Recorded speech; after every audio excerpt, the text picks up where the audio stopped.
The Nightingale follows Claire and her husband as Irish convicts who are sent to Australia to serve their time as basically indentured servants to the British military. And speaking of Australia, today we're drinking a Foster's. Now, while Claire is serving her sentence, something terrible happens to her and her husband. And Claire decides that she's going to get revenge no matter what it takes. The Nightingale is a masterpiece in every single sense of the word. And it's a masterpiece that I don't necessarily want to have to watch again. This movie is extremely graphic, extremely brutal, and very emotional.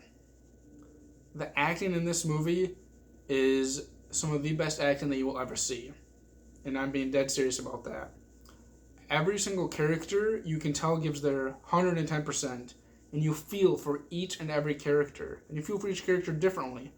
Like the villains in this movie are just straight up evil people, but you don't feel like they're acting. They just seem like actually evil, and you despise these people.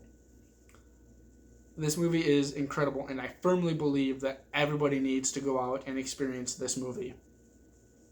This movie's the directing, the acting, the cinematography, everything about this movie is practically perfect.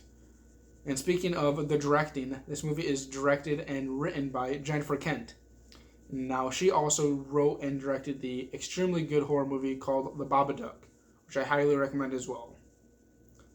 Everybody needs to go and see The Nightingale, at least once in their life. You have to. The Nightingale gets 10 beards out of 10.